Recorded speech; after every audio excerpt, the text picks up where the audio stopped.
All right, everybody, we've landed. Yes, we have. Thanks for joining me. It's Rick Wagner here, getting it right on KNZZ KGLN. We're at 1192.7 on the FM side.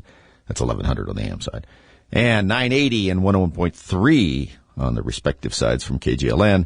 And we are also on the internet and a couple other ways. And, of course, our ships at sea, we always thank for them listening in as well. So we're back again this week. And, last week, I somehow got the show out of order. It's me and technology. I have too much of it. I like it, but I just never seem to connect to the last 20%. Do you know what I mean? How you get the instructions for something and you read like 70 or 80% of it and think, yeah, I got that. And then later on you find out that you probably should have read all of it. Yeah, that's just how these things go for me. But it was still pretty good, and I really appreciated our Kelly Caulfield from the Common Sense Institute spending some time with us on homelessness, even though I was an annoying interviewer. But, I got to tell you, just calling people unhoused is just not going to solve the problem. I also don't like the term unhoused. I don't like a lot of those terms. Unhoused reminds me of some place like unhorsed, like perhaps the house, they were in a house or on a house and they got bucked off. And that's just not what happened. We're not solving the problems by just re-identifying everything and relabeling everything. And you may recall that the place where I'm at, and in some of the places that you folks are at, I'm sure it's true, too, that the percentage of the population that is made up of transients and those that, are camping or outdoor enthusiasts is rapidly increasing. And if you're someplace that has pretty good weather, it's really increasing. Or if you're a place where you have a very shall we say, generous social services system, they're rapidly increasing. And as I talked about last week, and I still think this is true, is that the way we treat this population, many of whom have very serious mental health issues, drug and alcohol issues that overlap there with those mental health issues, they're sometimes self-medicating and so forth, sort of like if you had a Venn diagram. Kamala Harris loves Venn diagrams. There's some overlap there. And then there is a significant minority of people who are criminal actors in that population. One of the more sad things about it is that not only do they affect the regular people they come in contact with, but they also disproportionately abuse and affect the people that they're with. The other people in the homeless population, particularly those that are mentally ill and a little more helpless, fall prey to these characters too. So the whole thing is a terrible situation, and we're not going to solve it by just waving our hands over to having some meetings, or we're not going to solve it by throwing money at it. And we're not going to ever completely make it go away. There were saddle tramps and hobos throughout our history. It's just a question of how many as a percentage of the population that you have. There are always going to be people that have a preference for whatever reason to be drifters, as they would say if you watch the Westerns. So there's going to be that. And there are going to be people who have mental health issues and they destabilize from time to time and they don't want to be confined or whatever the case may be. And having, interacted with a number of these people over the years, sometimes they don't want to be inside. They don't want to have that kind of life. And to some extent, if they aren't hurting anybody and that's how they want to live, it's hard to round them up. And I don't think that's a solution either. That creates a very heavy-handed society. What you do is you just establish some rules and say, look, if this is how you want to live, these are the rules. If you stay inside those rules, and you're not hurting anybody and you're sleeping out someplace where you're not in the way and you're not damaging anything, that's fair business. But unfortunately, that's not the way it goes. So we have a lot of work cut out for us in that area. And the present policies that we have going on in federal, state, and local governments in many instances are attracting more. And they're also making it easier for people that are teetering on the edge of that lifestyle.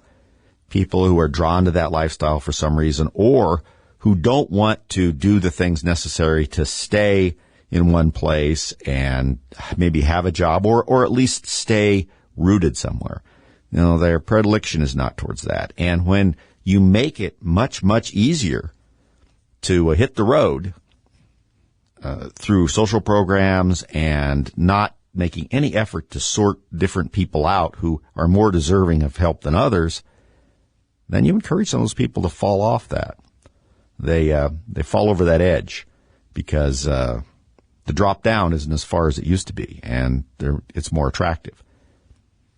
It's not a simple solution. I don't pretend to have the answer, but I think we have better answers, and most of you probably have better answers than what we're doing now. So I thought it was an interesting conversation. Speaking of things that aren't better answers, how about changing books all the time? Do you think that's a better answer to the world's problems? Do you think that what's going on in the world can be bettered by going back and rewriting books that were written 100 years ago or 50 years ago or whatever? You think that's a solution? Well, if you don't, you're just some kind of stick in the mud, aren't you? Yes, because that's starting to get to be really the thing now, is to go back and change literature, sometimes classic literature. Most of you have heard about this story about Roald Dahl, who wrote a bunch of books, The Witches, I think The Spirits, but his most famous one you're going to be familiar with was Charlie and the Chocolate Factory, which was made into the movie Willy Wonka and the Chocolate Factory. So he was really what they like to refer to as a beloved children's book author. And he was quite the guy. Mr. Dahl was quite the fellow. He had a very distinguished career before this, and I think he has a great military background. I have to look again. That's what I recall. And he wanted to write children's books because he wanted to encourage children to read. Because he was worried that what he saw, that children weren't reading as much, and he thought if he could write some books that really encouraged children, to read, that once they read books that were enjoyable and fanciful and fun, that they would want to read more. I think that's pretty straightforward. And so he did. He wrote a lot of good books that children really liked. Unfortunately, they have some outrageous content in them. For instance, in Willy Wonka and the Chocolate Factory, or rather, Charlie and the Chocolate Factory, they refer someone as fat. I know. That book needs to go right on the bonfire. No question about it. And those are the kinds of things that are getting edited out of the books. And when you look at these decision makers that are doing this, you get some kind of strange folks involved in this campaign against literature. And one of them is one of these groups that were consultants on Mr. Dahl's books I'm reading the story here, and I think the story is actually from the Daily Mail, yeah. They said that his books were neutered, I like the term, by woke consultants aged 8 to 30. And the leader of the group, and I'm quoting here, was led by non-binary, asexual, polyamorous relationship anarchist who is on the autism spectrum. All right. So there's everything you need to know, I guess. I can't sort some of these things out. Can you be polyamorous and asexual? I know what asexual kind of is. I don't really have my head wrapped around the polyamorous thing. I think I have a notion about it, and it seems like those two things are kind of at odds. And I don't know how you can be a relationship anarchist. You know, anarchy is a complete rebellion against rules and structure. So does that mean that relationships should have no rules or structure? If they don't have any rules and structure, how can they be something? You know, it's sort of like the old joke, anarchists unite. We're going to have our meeting tonight. Make sure you follow all the rules at the meeting that we have, the Robert's Rules of Order at the anarchist meeting. Yeah, that's not how that works. So right away, it's like the first thing you think is, well, this is a person who's just got some problems, and they're just picking a bunch of big words that they think make them sound like they're out there somehow on the front lines of wokeism. So they've asked an AI, and we'll talk about AI here as part of this show, to list all of the possible words that are related to wokeism, and then just list them in describing themselves, because I can't figure anything else out. But that's what's happening. We'll talk a little bit more about this, but the electronic ability to edit books that are already purchased does exist out there if they're downloaded in certain circumstances. All right, we're back, everybody. Thanks for sticking around. Rick Wagner here, still getting it right on KZZ, KGLN, and all sorts of other locations. We appreciate your listenership, and if you're listening to us on the internet, thank you. If you're listening to us on the podcast, thank you as well. We really appreciate it. We've had our downloads on the podcast, or other people listening to them in the various places, go up, and I appreciate it. You can listen to us you can just go right straight to the website where all these stories are at therickWagnerShow.com. or politicalviking.com. I just have to throw that in because that's our nom de plume on Facebook, and sort of how I refer to myself as a political Viking, because I regard Vikings as being very effective change agents. So there you have it. But we were talking a little bit about this book thing before, about what's happening with books out there. You know, it's bad enough that they're going back through and changing authors. And he's not the only one. The other one that popped up is, and caught my eye, was Ian Fleming, who you may recall wrote the James Bond books. Now, I would recommend, if you have an opportunity, to read Ian Fleming's work on James Bond, you know, Casino Royale, Dr. No, those books, because they're very good, and they're not much like the movie. The character, if you had to pick one of the actors that has portrayed him, James Bond, it would probably be Sean Connery in terms of his physical description, attitude, and the way he conducts himself. But beyond that, there's no gadgets and things like that. It's a lot more straightforward, hardcore sort of spy novels, and they're very good. And the villains are very good. As you know, you really can't have a good book like that if you have a thin villain. The villains are really the ones that draw everything to them, including your good protagonist. But they're well worth reading. Now, they're going through and taking out, of course, all the misogynist stuff. Because, as you know, James Bond was a bit of a womanizer and had kind of a bad attitude about things. He would, kind of drift away and so forth. Although my memory of the books is that he never really was a bad guy. I mean, he just sort of, he was there, and of course, women in the books thought he was great, but he wasn't one for hanging around a lot. He was on His Majesty's Secret Service. He had a lot of things to do. He had to go get the man with the golden gun. He had to stop Dr. No. Goldfinger was out there someplace. This guy can't settle down, right? You can't expect him to. But they went through and made him less of a womanizer, apparently, or so forth. And that's fine. If you want to do that, and the publisher owns the rights, and they give the permission, and they're complaining, but you should have a caveat on it. Say, by the way, this book has been altered from its original content to serve the interests of whatever you want to say, so that people want to read what the author actually wrote, and not things that have been removed, or in some cases added or changed. Then you should have that choice. What I was going to say that's a little disturbing about some of the digital content, and these are things like you download from some of the booksellers and so forth, where you download a digital book. You have to be careful that a lot of times when you do the agreement to do the digital rights management on those books, that the publisher can change things in the book, and that can be done on your reading device. Now, not all are reading devices.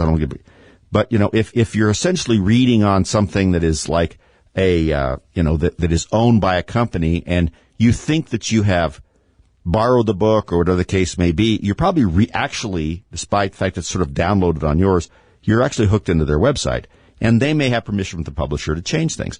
And I saw this first just a few years ago when some of the authors had reread their books and they thought they were not well done proofread, and they would make some grammatical changes and punctuation and stuff like that. And that underlines the fact that in some of these cases, and you just need to check if you're using digital content, just make sure that if they can change it, if you're giving them permission to change content, and that you at least know about it. But that's a kind of a chilling idea. And we have the problem now not only of the possibility of books being changed, but also that we can have books rewritten or written in the style of artificial intelligence now. I told you I'd get around to the AI stuff. So I started playing around, like so many people, with this Chat GPT, artificial intelligence. And I got to tell, it's pretty impressive. And it's more than a little chilling. I played a little game with it, asking it certain things and to do some fairly straightforward factual questions and things like that. And it was pretty good. Although there were a couple things it was wrong on. Like I asked him something when a business was established that I knew, and it was off the date. It wasn't just off a couple of days, it was off a decade. So wherever it gets its information is what it throws out there. If it's getting its information, we have that whole thing, garbage in, garbage out. Well, that's the same. It doesn't matter what it is. Anything that's essentially computerized is only as good as its inputs. So always take something you get from AI with a grain of salt in that way. Now, if you're having AI edit something or look at it, and there's a lot of programs out there, Grammarly and all kinds of things that will go through your documents. As a matter of fact, Word, whatever we're out on Word now, Word 2069 or whatever it is, has an editor function. It will go through and look at grammar and this and that. And it also has one of the things you can have it check for too is objectionable content. That's right. If you're writing something in there and it's a little too conservative or, if it's a little too misgendering or something, apparently we'll find it. But if anything like that is essentially artificial intelligence, and it is only as good as the program that goes into it. We've talked about that before. Well, so I had the chat GBT, I think it's GBT. Now I've confused myself. I finally asked it to write something, and I asked it to write a brief essay in the style of John Carter of Mars. Now, for those of you that don't know, John Carter of Mars is a series of books that was written by Edgar Rice Burroughs, who you probably know more from the Tarzan series. But his John Carter of Mars series was also very popular, and when I was a kid, I read the heck out of it, and I would read it now. They're still good. They're really a lot of fun to read. It's a really good series of books, John Carter of Mars. This guy somehow gets transported to Mars and becomes a famous swordsman, and it's the whole thing. It's a rollicking adventure. It's really good. And I ask it because I knew that there was a certain tone to that, right? It's sort of an adventuristic kind of tone, I guess, is the only thing I can say. That's not a very good term because it's not very descriptive. But so it wrote like 300 words in the style of John Carter of Mars, and it did it in his voice. It's so, I am a warrior of Mars, and I left Earth and all this stuff. And it was really pretty good. I've read a lot of that stuff, and it was pretty good. And I said it to a friend of mine that's really a science fiction buff, and I said, I had him write this in the voice of John Carter of Mars, and he read it, and he just wrote me back and says, we're doomed. He said, this is really pretty good. Now, he says how much it could sustain it in terms of, a plot line or something, we don't know. But it was able to do it and do it really fast. I also saw a story out there that some of the magazines have been getting submissions for magazine articles that they pay for. And they've been finding a lot of them have been written by AI. Now, it's not doing it on its own. It's not like the AI is sitting there, with a pair of, reading glasses on trying to look at the computer and see how we could make some money. It's other people who either can't get the work done or aren't very good writers, letting the AI write something and then submitting it and hoping someone will pay for it. And this company was discussing how they're able to find them. And they weren't very, to identify them as AI written. They weren't very forthcoming about it, which I understand. You don't want to tell everybody how you're sorting the AI stuff out from actual, people who are actually typing the whole thing themselves. But what I got out of it was, and then I realized when I was messing around with it, that it doesn't have its own voice per se in terms of writing. You have to ask it to write something in a certain style. And I think what happens is people write it in the style of, please write this in the style of Sinclair Lewis or, Edgar Allan Poe, or whatever the case may be. And they probably at their end, put it through something, probably another AI, and ask it, what is this written in the style of? And if it comes up as being way too close to the style of some other author, they're going to start questioning it. But it was very weird, frankly, to see this thing come up with it. And it's accelerating the fascination with AI. There's a tremendous amount of investment going into it. Bing, of course, has incorporated that through Microsoft. We talked about it last week. Some of the answers they were getting, how the cranky the AI was getting. But I'm just saying it's a fascinating thing to look at, and you can see, just spending any time at all looking and thinking about it, you can see this diverging paths right off of how much good it can do and how much damage it can do.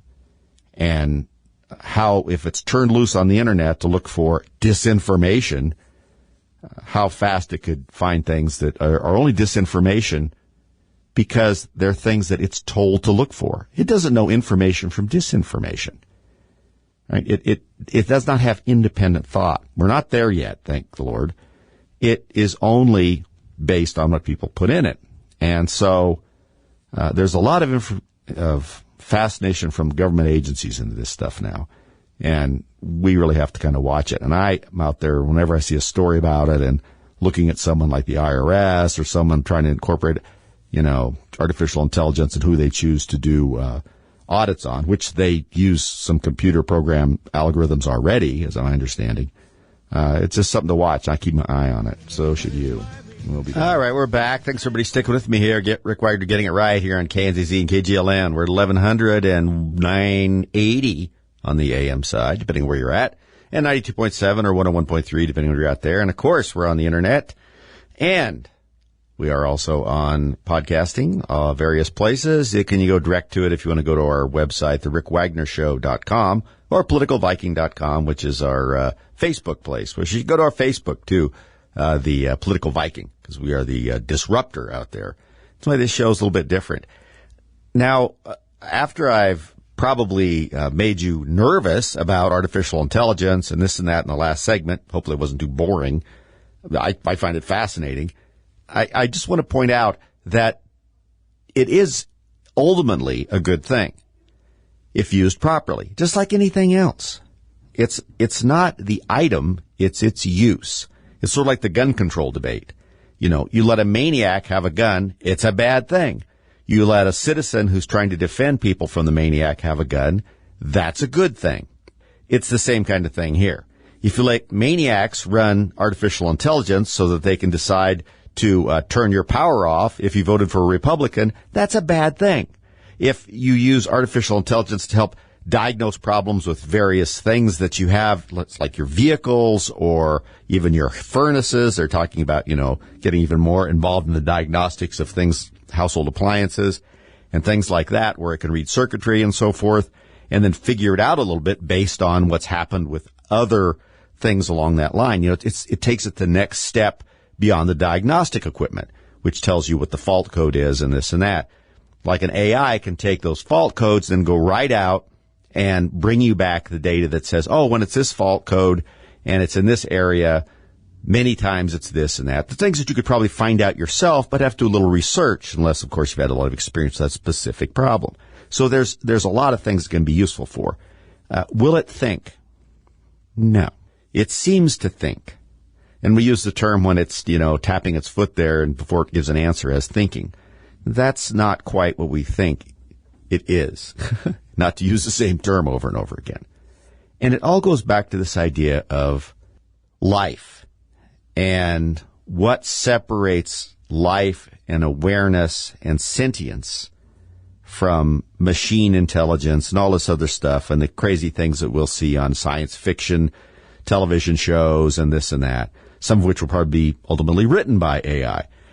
The difference, of course, is that there's something else going on with living beings. And we don't know what it is. So since we don't know what it is, even if we could build it into something, we can't. And I don't think we can build it in, parenthetically. That's my opinion. Because there's something in a living being that is different than anything we can construct. And when it leaves a human being, or really a living creature, something has departed that body, that construct, and we don't really know what it is. We have our answers in our religious experience. But beyond that, we can't weigh it, we can't measure it, we can't detect it. We can detect all the operations of your mind, and we can detect when those operations shut down. We can see them shutting down in the case of some people like, say, Joe Biden, or people where they're vastly diminished. They never really reached maturity, like Kamala Harris. But for the most part, we don't know. There's something else going on. So I don't think that our ability to build these things is ever going to put the idea that they can think like a human being into the equation. And just think about this one thing. And we're using the word think a lot. A person can be present as an individual with a personality, the ability to reason, I know there are some people that don't seem to possess that. And think and even have that intuition. Whatever intuition is, it's the ability to see something and put two disparate things together, or have a sense of wonder or curiosity. And we say those terms, and we know what they are. But how would you program that? How would you really reach that? We don't understand it about ourselves. How could we do it to something else? And if you look at a living being, and it is vital, thinking, functioning, like I said, and then something catastrophic happens to it, and it is, in our term, no longer alive. The person or animal is no longer alive. What left? What went away? We use the terms really casually, and in the scientific community, they'll dress them up. You always have to be aware of this. Well, the bodily functions were no longer sustained, would no longer sustain brain function, and the brain should. Fine. Those are all just further, more complex descriptions of the idea that something isn't there anymore. Something has went away. Something decided the body could not sustain it. We agree with that. And it goes away. So whatever that is, we cannot quantify it. And we cannot seem to understand it enough to ever even have a passing shot, I think, of duplicating that ourselves. That, of course, is a godlike power. And thank the Lord that we are not imbued with that. We can't even figure out the plan that we're all involved in here, much less how to do something like that. So do I think that we'll ever think that like that? No. And the idea of intuition and being able to see something and have that spark of knowledge, that leap, and you know what I mean. It's certain people out there see something and they see it a little bit differently, and it triggers something in them. Let's take Isaac Newton. I mean, we have the famous idea, he was sitting under a tree and an apple fell on his head. Not exactly right. Newton had seen an apple fall. This is apocryphal stories anyway. I mean, we're never 100% sure. But we do think he saw an apple fall in his orchard. And it just, why does it do that? I mean, we see it all the time, right? And it takes a special moment to say, it's there and it's held by something. But obviously there's something pulling at it all the time. What is pulling at it? I mean, we see gravity, we just take it for something drops but what's pulling? What is it that's pulling at it? See, it's that extra question that humans can ask that I don't think machines ever can.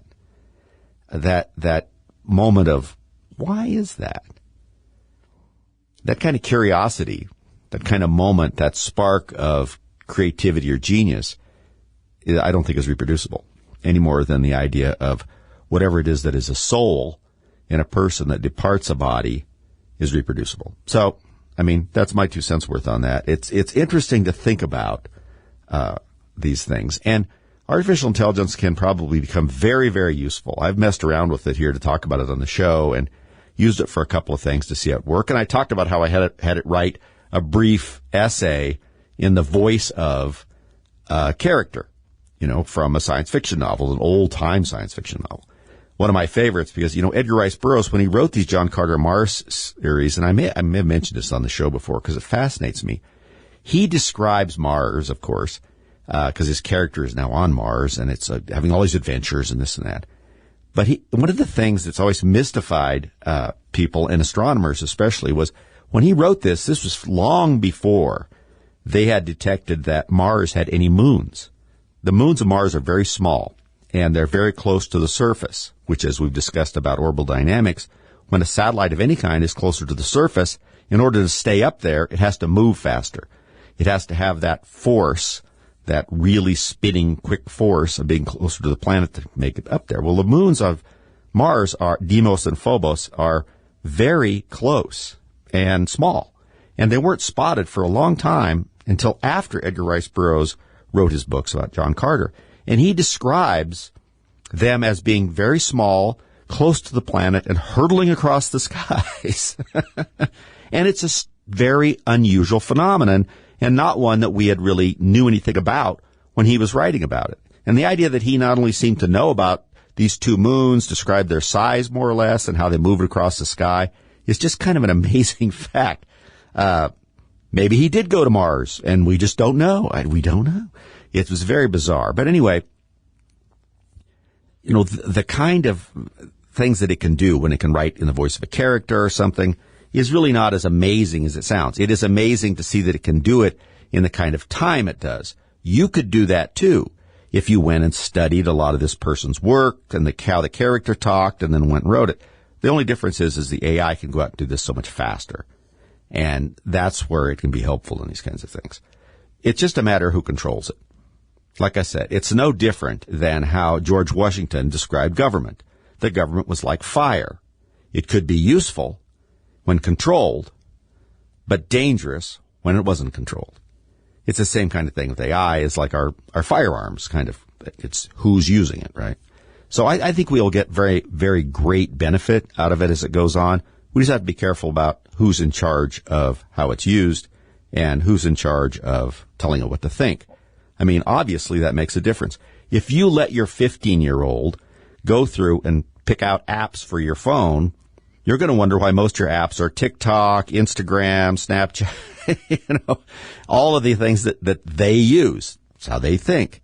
If you let a far left progressive choose what AI, which is just like a child, should think is important, then that's what it'll do. So, that's just like anything else. If you let the wrong people be in charge, you're going to get a bad result.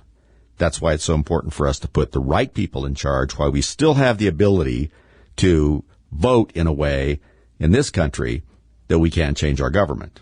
It seems to be slipping away in some countries, and it feels like it is here, but it's not. We just have to get over our aversion to the changes that the Democrats have made to the voting system, and we have to, as the old saying goes, fight fire with fire. We have to swallow the fact that we don't like the way they want us to vote, but we have to get better at it. And since we're smarter than them, we'll get better at it than they are at what they're doing now. That's how I feel about it. Besides that, when you look at all of these things, and when you look at the technology that's involved, we're never going to replace what you folks have. And because we have a lot of people out there that listen to do things, they make things, they do things, they produce things, they grow things. That know-how is pretty difficult to reproduce in any way. You can reproduce a lot of knowledge base about something that could be useful to a person as a reference. But that innate know-how that utilizes that intuition and the experience that someone has from doing these things and running across all of these oddball things, whether you're framing a house or you run a dairy or whatever, there will be things, if you do it for a while, that are unusual that come up that will get stored in your memory bank. We call that a brain, and it will make you unique. You'll be able to help someone else out when they come to you with a problem that's unusual and say, I've seen that before.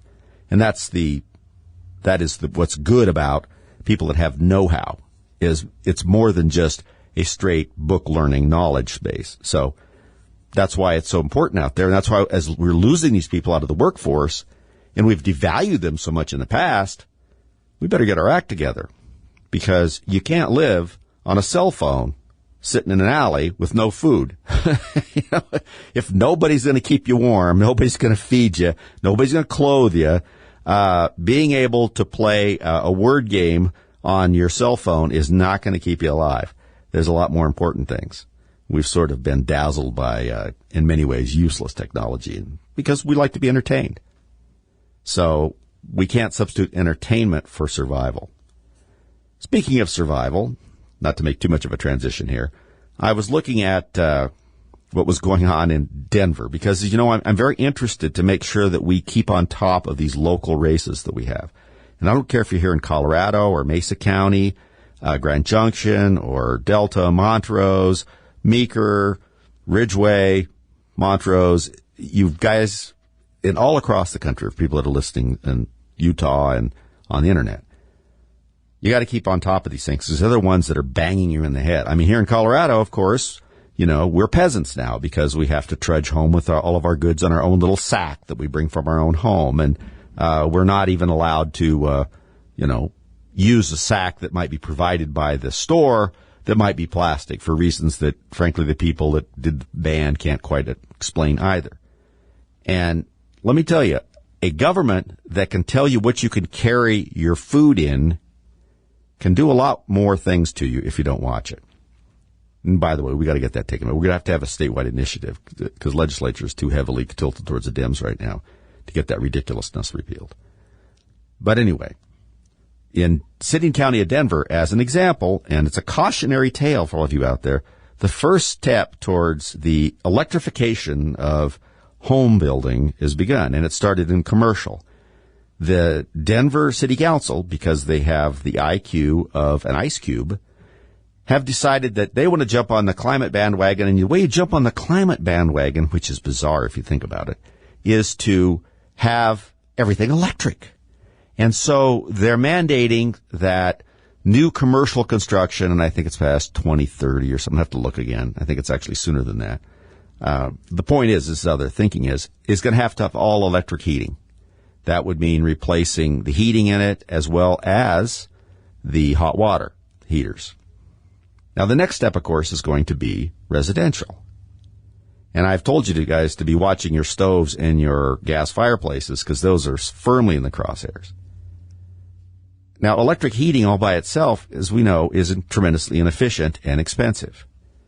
And electrical energy in and of itself is an inefficient way to generate heat. And I've said this before. I mean, everything out here has potential energy in it. I mean, the best example, wood, right? If you want to burn wood in your fireplace, what are you doing? You're liberating the energy in that wood through fire, which is essentially heat, right? Now, that by itself generates heat, helps you stay warm, does some things. It has a usage. Is it a particularly efficient usage? No, not really. How could we make it more useful? And how about this?